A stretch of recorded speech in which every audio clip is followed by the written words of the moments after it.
Noong pumasyal ako minsan sa isang manggagamot sa lalawigan ng Laguna, mga almost 2 hours namin inakyat yung bundok bago namin narating yung bahay ng matanda. Kasi during that time, may kasama ako na magpapagamot. Sinamahan ko lang yung kasama ko na yun kasi nga may mga nararamdaman siya. Tapos papacheck up siya sa ospital, tapos wala namang findings. So nangyari, may nagrekomenda sa amin na puntahan namin. So nung nakita namin yun, to cut the story short, narating namin yung bahay ng matanda. At nung magkaroon na ng gamutan, syempre hindi mo kami agad-agad umalis. Nagkaroon pa muna ng mga kwentuhan para mas lalo namin makilala yung isa't isa. And syempre sa kwentuhan, may halong alak. Yung alak naman na yun ay yung tuba ng matanda. Hinalo kami ng alak, uminom kami, tumagay kami. So kaya nauwi sa magandang kwentuhan yung inuman na yun. Doon namin narinig yung kwento ng matanda tungkol dun sa parang malayo niyang lola noon na during way back pa raw na nag-aaral to ng elementarya. Ang pangalan doon ng lola niya si Lola Marites.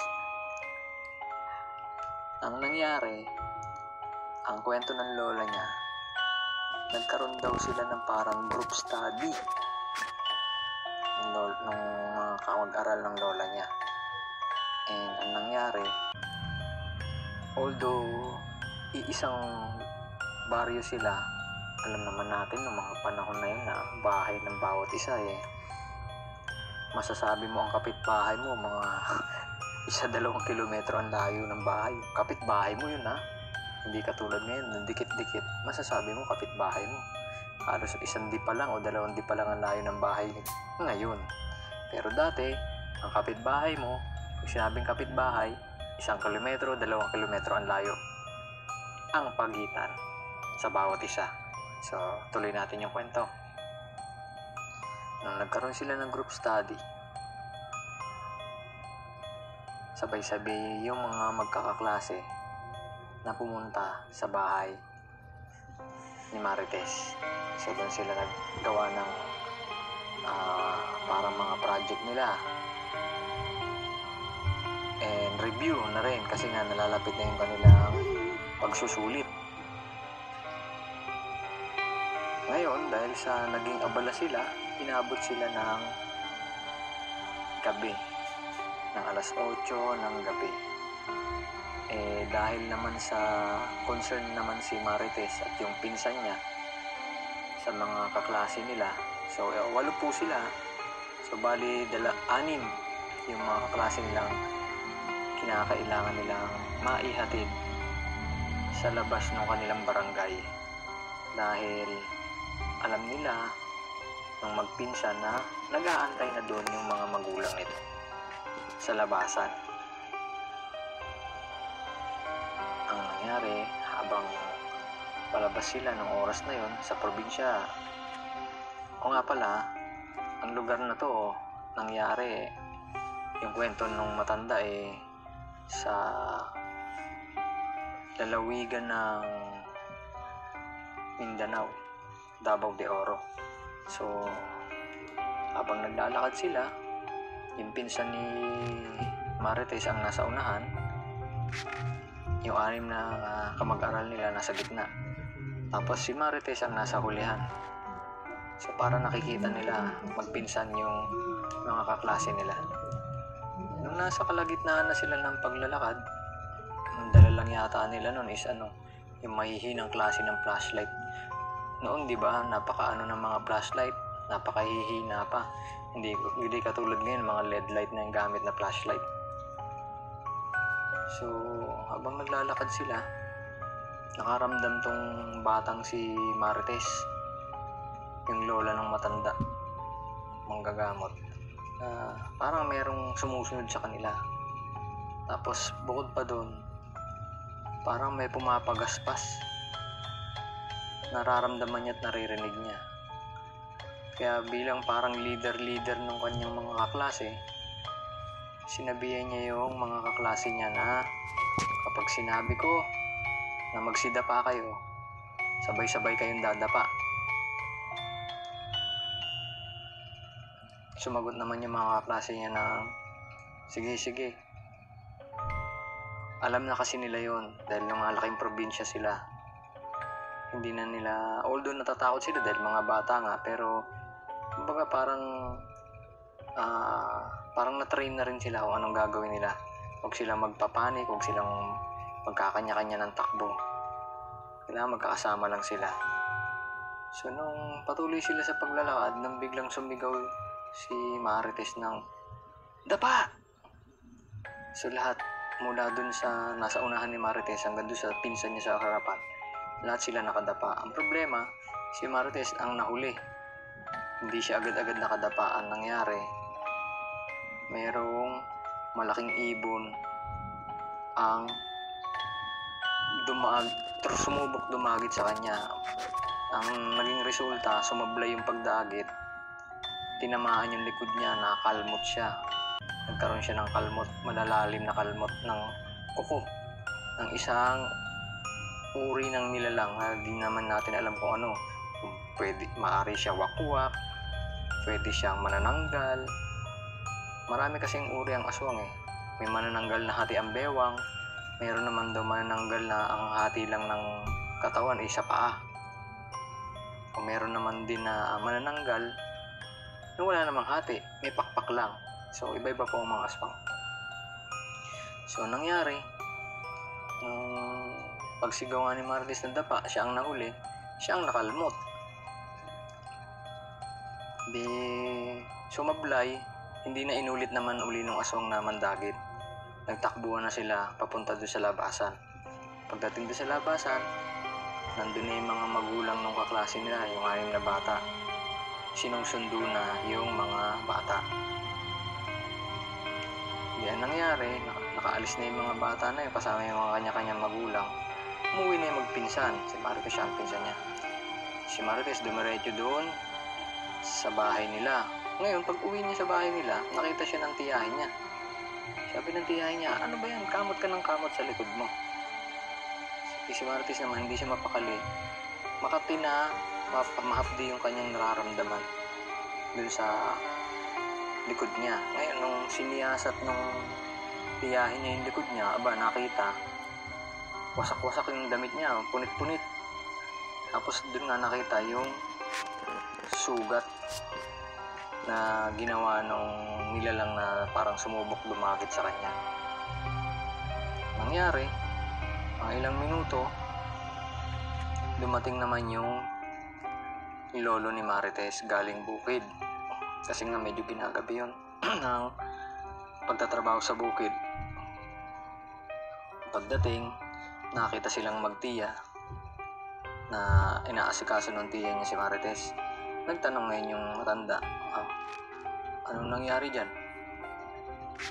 Punit yung damit, may sugat, parang kalmot, sabi ng tiyahin. Lumapit yung lolo ni Marites, o apo, anong bang nangyari sa'yo? Ikwento ni Marites yung nangyari na aral sila ng mga kaklase niya, hinatid niya, tapos yun nga, siya lang ang hindi nakadapa, nakalmot siya. Ngayon, yung lolo niya kasi may alam sa mga lihim na karunungan, kasi nga palibasa antingero din. Tinignan ng lolo niya yung sugat.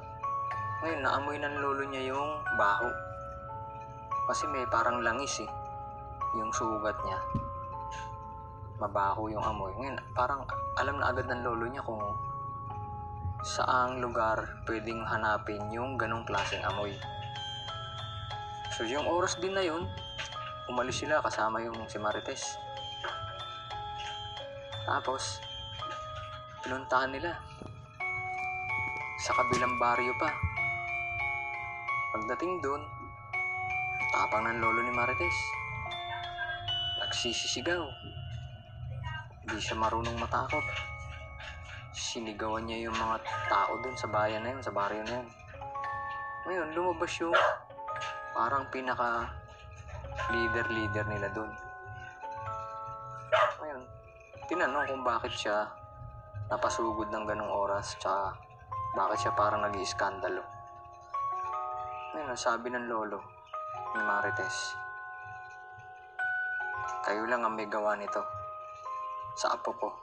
Sa dinami-dami ng pwede ninyong biktimahin, apo ko pa talaga. Wala palang alam yung pinaka-liver. Pinakita ng lolo niya ngayon yung sugat sa likod. Ngayon, kumpirmado, sa angkan nga nila nang galing yun. Sila, isa sa mga kamembro nila, o kaangkan nila yung gumawa ng pagkakasugat dun sa batang si Marites. Ang ginawa, talibasa alam nila kung sino yung gumawa dahil naaamoy nila yun eh. Nakumpirma na isa sa mga matanda doon ang gumawa. Ang ginawa nun, nilawayan yung sugat ni Marites para mawala yung sugat, gumaling. Hindi yan nangyari nun. Nung matapos niyang lawayan, nagbanta pa yung lolo ni Marites. Ulitin nyo. Ulitin pa ninyo yung ginawa ninyong yan. Malilintikan na kayo sa akin, sabi ng lolo ni Marites. Ikilala rin kasi nila yon. Alam din nila yung kakayahan nun. Kaya, kumbaga, humingi na lang ng pasensya yung angkan sa lolo ni Marites. Umuwi na yung maglolo. Ngayon, kinabukasan, pag gising ni Marites, himala. Tuyo na yung sugat. Wala na talaga, parang wala akong nangyari. So yun, isa sa mga karanasan ng matanda, nung lola ng matandang manggagamot na naikwento sa amin. So, di ba? May mga pangyayari talaga noon. Noon yun, pero ngayon, alam ko may nangyayari pa eh. So, may isa pa tayong kwento. Compilation to. Tayo nyo lang. Ito kwento naman po nung kalawang kwento natin. Pamagat po nito dagit. So, ito naman po yung kwento ng manggagamot na taga Laguna. Medyo nakainom na siya. Ang istorya niya ganito. Nung mga bata pa raw sila, ang edad niya ay mga 9 years old. Laking probinsya din po kasi matanda.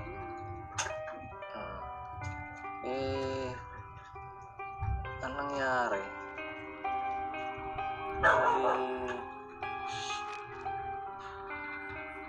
meron silang parang mga kasiyahan sa probinsya nung kabataan nila. Na alam naman natin na nung kabataan natin ay ginagawa din natin. Ano ba yun? Sa probinsya, kapag bilog ang buwan, tayo nagtatagtaguan. Diba? Huwag niyong sabihin na hindi kayo nakaranas nun. Nakaranas ako niyan. Isa sa mga masayang balikang karanasan ng kabataan, ang paglalaro ng tagu-taguan sa kabilugan ng buwan. Diba? Naalala niyo pa ba yun? Tagu-taguan, maliwanag ang buwan. Tayo'y maglaro ng tagu-taguan. Okay, so ito na. Naglaro yung matanda at saka yung mga kababata niya doon sa baryo nila, sa probinsya nila. So, ang oras nun ay mga bandang 7:00. Madilim. Madilim na at may buwan naman. So, sa kasagsagan ng laro nila, okay pa naman nung una nakailang set na sila ng taya Nung mga nakakabandang 9:30 na, yun yata yung huling nila, parang huling taya nila. Nangyari, di kanya-kanyang tago. Para kung ba, pagalingan niya na magtago Para di mahuli, pahirapan talaga yung kumbaga tawag dun, mabalagoong yung taya. So, ginawa nila, ginalingan nila na wag silang makita kung saan silang tatago. Ngayon, nung Yung iba kasi 'di ba kapag nahuli na nung taya, lalabas na sila. Ngayon, may isa silang bukod tanging kalaro. Isa sa mga kalaro ng matanda na 'yon. Na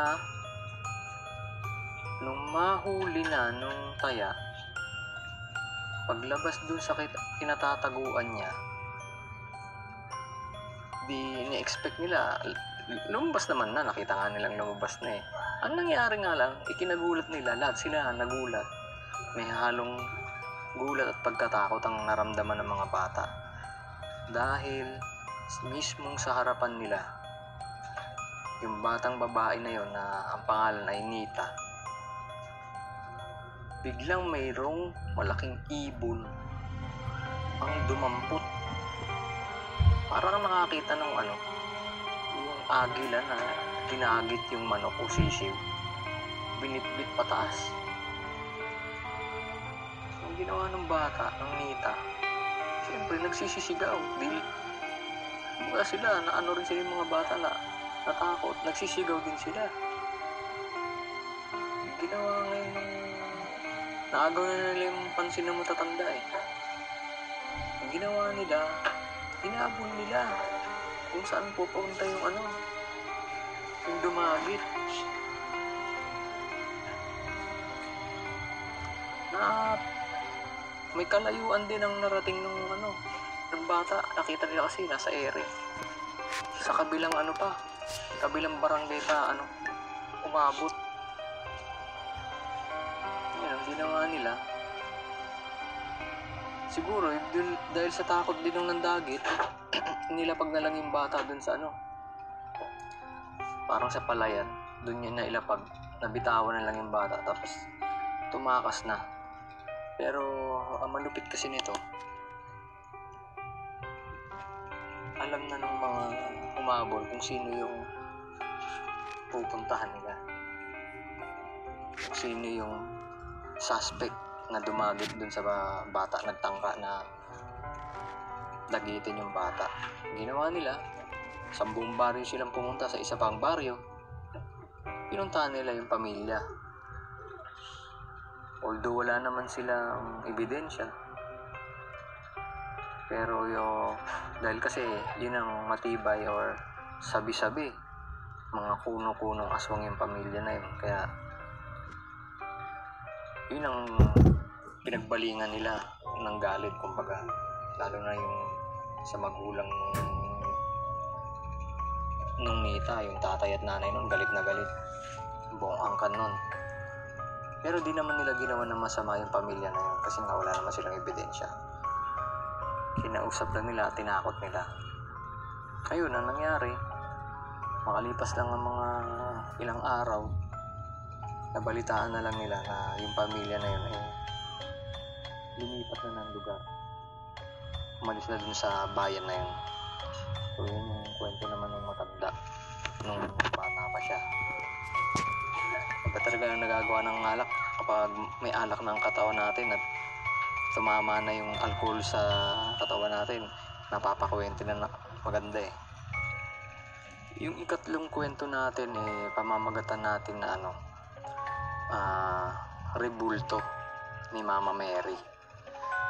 Ang kwentong ito binahagi rin ng matanda kung kasalukuyang napapasarap kami ng tagay. Bali, ang kwento niya is sa pinsan naman niya yun nangyari. Yung pinsan niya raw kasi merong kakayahang makakita. Parang bukas ang ikatlong mata ba? Third eye niya bukas. Sa probinsya pa rin nangyari. Na ang pangyayari isang araw, yung mama ng bata galing ng simbahan. Tapos ang nangyari daw umuwi ito na meron daladalang rebulto. So yung rebulto na yun, ang laki niya is lang naman, almost magto 12 inches siya. Almost isang ruler ang sukat. Tapos siya, parang Mama Mary na may hawak na globo sa kamay. So tumagal sa kanila yun ng mga ilang taon. Ang nangyari, dumating isang araw na yung bata lang ang naiwan sa bahay. Tapos, yung bata kasi, syempre bata yun eh. Mga ilang taon, ano yata siya nun? Mga, ganun, mga 10, ganyan. 10 pababa. Di naglalaro siya. Nangyari, may narinig siyang tumatawa. Wala naman siyang kasama dun. Pero bukas na yung third eye ng bata na to Nakakakita na siya. So, syempre, bilang bata, may halong curiosity. Napalinga-linga siya sa paligid, sa loob mismo ng tahanan nila. Wala siya nakita. So, yun yung mga parang unang naging paramdam dun sa bata. Humahagit-git na boses ng bata. So, another, incident na nung natutulog siya is nandun siya sa may kwarto niya. Nung magising siya, dahil sa malimit na walang kasama yung bata sa bahay nila, ito malimit maiwan, may mga pagkakataon na nagpapakita na sa kanya yung rebulto. Nakikita niya na niyayaya siyang maglaro.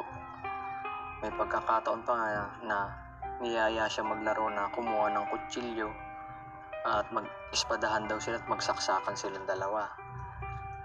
Tapos may pagkakataon pa yung huli yata na na natutulog yung bata.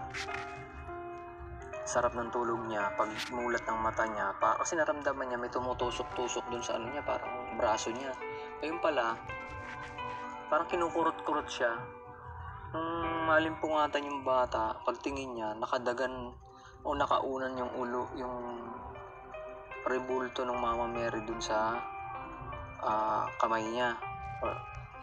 So, ang ginawa niya, parang naitapon niya, parang sa pagkagulat, di ba? Tapos, kung mangyari yun, bali, naisumbong niya na dun sa magulang niya yung nung rebulto. So, yung parang mga paramdam, yung nagmamanifest siya. Pero kasi yung manifestation ng rebulto, although santo nga siya at Mama Mary yung kanyang figura niya, yung mga ginagawa kasi ng rebulto is more on parang sa masama, gawaing masama. Pero mo, yayaan mo yung bata na magsaksakan kayo, di ba? Masama yun. So, ang ginawa, parang nung magulat nga yung bata, naisumbong din ng bata, nabasag niya yun sa pagkakagulat niya. Yung natira lang dun yung ulo. Yung ulo nga daw nung inilibing nila, hindi nakikita nung nanay niya, nung mama niya, pero siya nakikita niya, taririnig niya na ngumingisi pa, tumatawa pa, mahagik-gik pa yung rebulto. So nung inilibing nila yon, akalaan ng bata okay na, makalipas ang ilang araw. Yung bahay kasi nila may hagdanan. Pag umakyat ka ng hagdanan, pagpasok mo sa pintuan, sa gitna merong salamin na merong parang ng agila doon. Ang nakadesign agila. Makalipas ang ilang araw ng pagkakalibing ng rebulto, yung bata nakaranas naman ng bigla na lang merong ahas na sumulpot doon sa ibabaw ng salamin, doon sa may bandang agila na kulay pula. Take note makakamandag na ahas to. Hindi nila alam kung saan nanggaling yun. At ang gusto kong puntiryahin, tuklawin ba nung ahas na yon is yung bata na yon. Kumbaga parang may sapi yung ahas na gusto siyang saktan. Hindi lang isang beses nangyari yun na pinagtangkaan yung bata na tuklawin. 1 buwan halos daw mahigit yun. So, ang doon na yung salamin kasi, tandaan ninyo na ang salamin pwede yan maging portal. Kung nag-aaral kayo ng mga o naniniwala kayo sa mga kakaibang bagay o supernatural things, paniniwala ng mga ano dyan, mga spiritual atawag nito, yun, spiritista, mga ganun, na yung tubig or yung salamin pwedeng maging daanan o portal. So possible daw na yung bata is gusto talagang gantihan ng demonyo, gusto niya saktan. Imagine mo nga, may isang buwan puro asan lumalabas doon sa isang lugar na yun, yung salamin, na kapag nasa labas ka, pag akit mo ng hagdan, gitna, nakaharap sa pintuan, yung salamin na may agila. Sa loob ng isang buwan na yun, pagtatangka nila din sa bata, hindi naman nagtagumpay yung demonyo na masaktan yung bata. Ang ginawa niya, tinawag nila yung lolo niya na may alam, ibinilad nila sa araw, yun ang pagkakakwento. Nung ibinilad nila sa araw yun, nilagyan din nila ng asin, tapos dinasalan ng lolo niya. Yun, bumalik na sa normal yung salamin.